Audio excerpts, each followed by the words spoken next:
Last day we discussed about two major types of circulatory systems. Today I am going to explain the systemic circulation and the pulmonary circulation. Now here the basic plan of the human circulatory system and lymphatic system, basic plan of the human blood circulatory system. Right. Now we know we have two circulatory systems. They are the pulmonary circulation and the systemic circulation. Very easy. Pulmonary circulation means the circulation in between heart and the lungs, and systemic circulation means the circulation in between heart and the rest of the body. Now our body, there are two parts. They are the upper body and the lower body. There are two parts of our body. They are the upper body and the lower body. Now the blood circulation in between heart and these two parts, heart with upper body, heart with the lower body. Now it is called the systemic circulation, and the circulation between the heart and the lungs, it is called pulmonary circulation. Right. Now you know our heart has two parts or two halves. They are the left side and the right side. Now here the left side, now here the right side. Usually heart pumps oxygenated blood through the left side and the deoxygenated blood from the right side. The blue color indicates the deoxygenated blood and the red color indicates the oxygenated blood. Now as you know, we have two lungs here, two lungs, and now this is the pulmonary vein. Actually we have, sorry, this is the pulmonary vein, the red color one. Usually we have four pulmonary veins, two from each lung, two from each lung. Therefore four pulmonary veins open to the heart, and they connect to the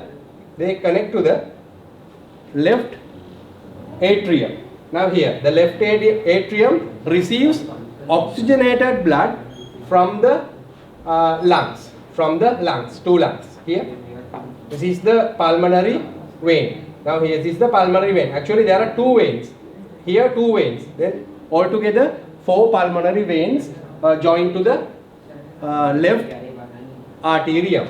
Then left arterium, then blood into the left ventricle, then heart pumps blood, then the pumping blood go through the systemic aorta and give it to the upper body as well as to lower body. As we know, blood transport lot of things, especially oxygen, nutrients, excretory products, right? Then body receives oxygen, nutrients and other essentials from the blood, and body pumps carbon dioxide, excrete and all other unnecessary things to the blood. So now this blue color part indicates the deoxygenated part. Then deoxygenated blood returns to the heart through superior vena cava and the inferior vena cava. Right? Now this is the superior vena cava. It brings the deoxygenated blood from the upper part of the body, and here the inferior vena cava, it brings deoxygenated blood from the lateral part of the body. Right. Now the right ventricle receives deoxygenated blood from the upper part as well as the lower parts of the body. Then this deoxygenated blood enters to the right ventricle. Then when heart the ventricular, after the ventricular contraction, this deoxygenated blood once again pumps to the lungs. Then purification takes place within the lungs, right? Okay.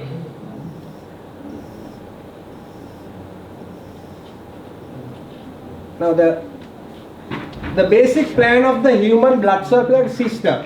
The human heart consists of 4 chambers. They are the 2 ventricles and 2 arteria. Right.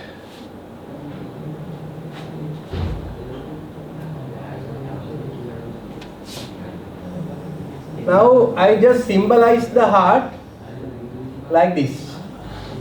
Don't mix up with this diagram. I just give an idea about the heart. This is not the true heart. I just draw a rough diagram. Now we know our heart has 4 parts. They are the right auricle, right ventricle, left auricle or arterium, left ventricle. Both arterium and the auricle same, right? Same meanings. Right. Now here the upper body. This is the lower body. Lower body. Now here the upper body. Upper body, lower body. Now here the lungs. 2 lungs. Left lung and the right lung. Left lung and the right lung. Now, as I mentioned, the right side always transport deoxygenated blood. Usually, deoxygenated blood receives from the lower part of the body as well as the upper part of the body. Now, those blood empty into the right atrium, then that blood enters to the right ventricle, then right ventricle pumps this deoxygenated blood to 2 lungs here for the purification here. Now earlier you learn this thing by using a standard diagram, but now I am explaining the thing by using a simple diagram or the rough diagram. Now purification takes place within 2 lungs, and then purification takes place, then pump oxygenated blood to the heart through 2 pulmonary veins from each lung. So this lung also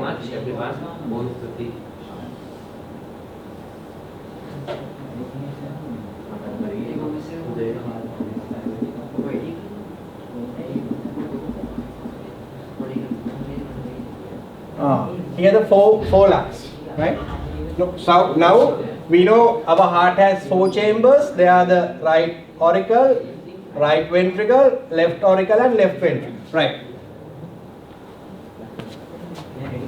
Now heart consists of 4 chambers. They are the 2 ventricles and 2 arteria. There is a dual circuit which operates simultaneously. I mentioned those two operators. They are the systemic circulation and the pulmonary circulation. The pulmonary circuits takes oxygen poor blood to the respiratory surface. They are the lungs, and returns the oxygen enriched blood back to the heart, while the systemic circuit supplies oxygen enriched blood to all organs, which means the 2 upper body as well as the lower body, and tissues in the body, and returns oxygen poor blood from organ and tissues back to the heart. Each circuit consists of major arteries, arterioles, capillary beds, venules and veins, and all the major veins. Right. Now I will explain this thing in Sinhala as well. Right. මම මෙතනදී කතා කරේ අපේ රුධිර සංසරණ පද්ධතිය, මිනිසාගේ රුධිර සංසරණ පද්ධතිය ගත්තොත් ඒ රුධිර සංසරණ පද්ධතිය මූලිකව ප්‍රධාන කොටස් දෙකකින් නැත්නම් රුධිර ගමනය සිදුවන ආකාර දෙකකින් අපි විස්තර කරනවා. ඒක තමයි සංස්ථානික රුධිර සංසරණය සහ පුපුෂීය රුධිර සංසරණය.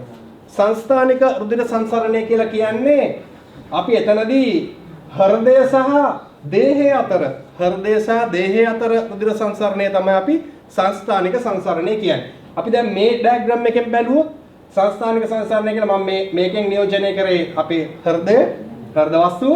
එතකොට හෘදය සහ ඉහළ දේහ කොටස සහ පහළ දේහ කොටස අතර සිදුවෙන රුධිර ගමනය තමයි අපි සලකන්නේ මේ සංස්ථානික සංසරණයේ හැටියට.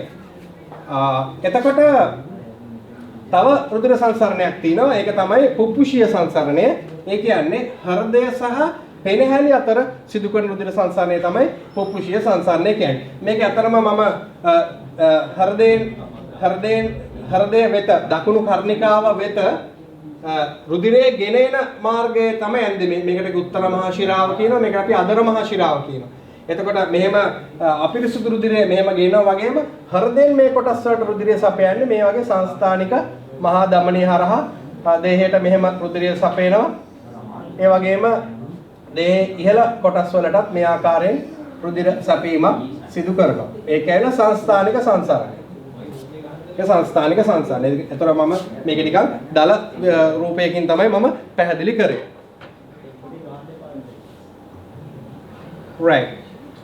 During ventricular contraction, the right ventricle pumps the oxygen poor blood into the two lungs via the pulmonary arteries.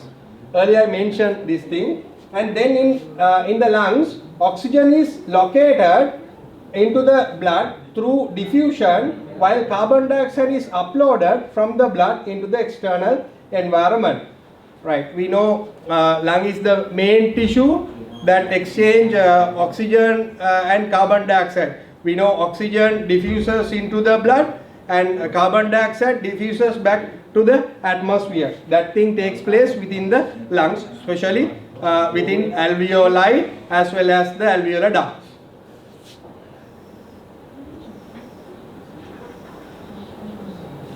Now usually those respiratory gases exchange, usually that thing takes place in the blood capillary, because we know blood capillary has great surface area. So the diffusion is facilitated by the great surface area. My first video I explained about the diffusion, right? Now here the process occurs in the capillary beds in the left and right lungs. Then the oxygen rich blood is transported into the left arterium via the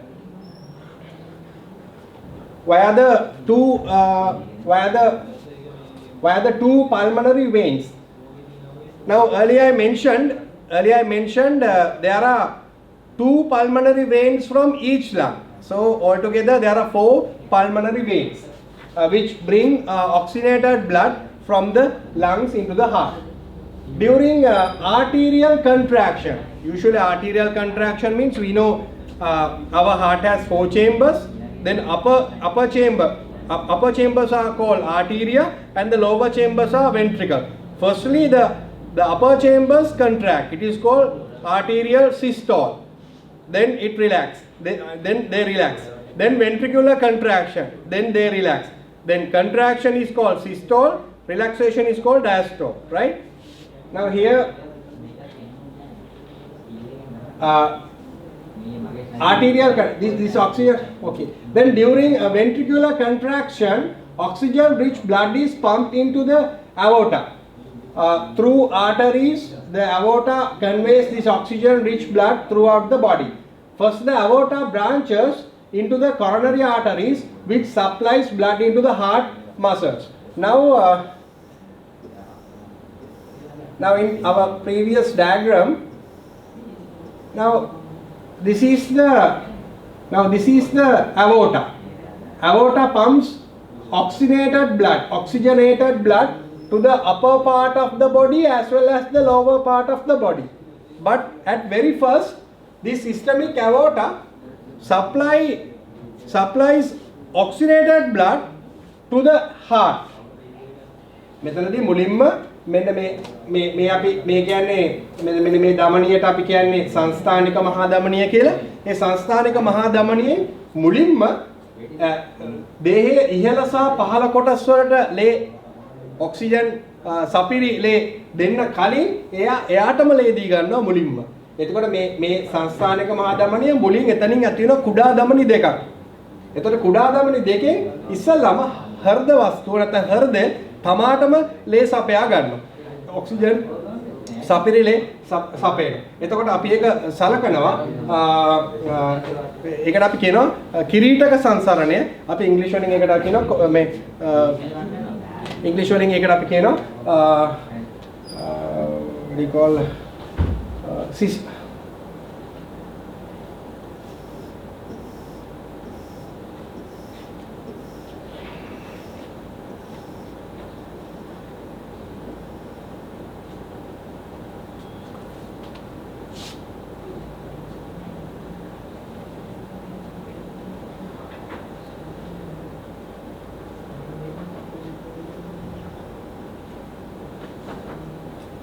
coronary circulation. Okay.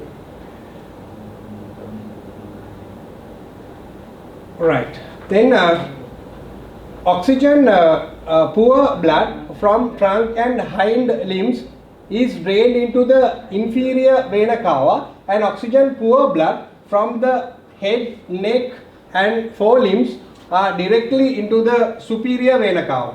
The blood from both inferior and the superior vena cava is pumped into the right atrium, where is passed into the right ventricle. This blood is directed into the pulmonary circuit as explained above. Right. Now next thing is the basic plan of the human lymphatic system. Okay, now human lymphatic system means we know usually heart pumps blood through the artery. Then usually arteries branch into arterioles. Then arterioles branch into blood capillaries. As we know, when heart pumps blood, when it enters to the when the blood enters to the systemic aorta, automatically it pressurizes. But we know the systemic aorta has great diameter. It has great diameter. Then artery branches into arterioles. Then we know arterioles have comparatively less diameter when compared to the systemic aorta. Then blood pressure further increases. Then arterioles further divide into or branches into blood capillaries. So blood capillary has very fine diameter, which means it has the blood has great pressure within the when they transport through the blood capillary. So when blood passes through the blood capillary, some part of the blood leaves from the capillary bed due to that pressure, and also capillary bed has porous walls. Usually blood capillary walls, it has porous nature. When blood transport through the capillary, what will happen? Some blood leave from the blood capillaries. So especially plasma proteins and some blood cells cannot pass through those pores, but the remaining thing, I mean the entire blood, without that part, entire blood drains to the tissue. Then that the draining part, it is called the interstitial fluid or the tissue fluid. දැන් මම පැහැදිලි කරේ දැන් දමනියක් ගත්තම දමනියක් බෙදෙනවා දමනිකාවලට. දමනිකා බෙදෙනවා කේශනාලිකාවලට. දැන් දමනියකට වඩා දමනිකාවල විෂ්කම්භය අඩුයි. දමනිකාවලට වඩා කේශනාලිකාවල විෂ්කම්භය අඩුයි. ඒතර හෘදයෙන් පොම්ප කරන රුධිරය දමනිය වලින් ගිහිල්ලා දමනිකා වලින් ගිහිල්ලා කේශනාලිකාවලට එනකොට අධික පීඩනයකට ලක් වෙනවා. ඒ පීඩනය නිසාමත් ඒ වගේම කේශනාලිකා බිත්තිවල තියෙන සිදුරු නිසා අර ගමන් කරන රුධිරයේ කොටසක් ඒ කේශනාලිකා බිත්තිය හරහා වැස්සෙන්න පටන් ගන්නවා. පිටතට ගමන් කරන්න පටන් ගන්නවා. එතකොට කේශනාලිකා බිත්තිවල සිදුරු තිබීමත් මේකට තවත් වාසියක් වෙනවා. හැබැයි එතකොට ඒ රුධිරයේ අන්තර්ගත සියලුම දේවල් ඒ ආකාරයෙන් පිටතට ගලන්න පටන් ගන්නවා. හැබැයි ප්ලාස්මා ප්‍රෝටීන සහ සමහර රුධිර සෛල ඒ හරහා ගමන් කරන්නේ නැහැ කියලා තමයි කියන්නේ. එතකොට එහෙම එන තරලය අපි දැන් හඳුන්වන්නේ පටක තරලය. නැත්නම් අපි අන්තරාල තරලය කියලාත් කියනවා. right. එතකොට ඒ විදියට ගියාම right. Now that the drained part of the blood we call the interstitial fluid or the tissue fluid. Now we know the blood pumping, it is a continuous process. Now when the tissue fluid it is also continuously collecting, the excess tissue fluid is being collected by the special type of veins, they are called lymph vessels. දැන් එතකොට අපි අර ඉස්සෙල්ලා පැහැදිලි කර විදිහට tissue නැත්නම් පටක තරල එකතු වෙලා ඒ පටක තරල ප්‍රමාණය වැඩි වෙනවා. වැඩි වෙන පටක තරල ප්‍රමාණය තමයි අපි විශේෂිත නාල වර්ගයකින් ආයෙ එකතු කරනවා. එතකොට තමයි අපි එක lymph tissue එකක් නැත්නම් වසා පටකය කියලා කියන්නේ. Now here the lymphatic system is closely connected with the blood circulatory system, both structurally and functionally. It consists of lymph vessels through which lymph travels. Other structures in the lymphatic system includes lymph nodes, lymphoid tissues, and lymphoid organs, spleen, thymus. Lymph vessels consist of tiny vessels and larger vessels. Tiny lymph vessels are in close contact with the capillaries of the blood circulatory system. Lymph nodes are composed of connective tissues and white blood cells. Right. Now these are the additional things, which means now earlier I explained the basic plan of the lymphatic system. In addition to them, those lymphatic organs, lymph nodes, they are additional things found in the lymphatic system.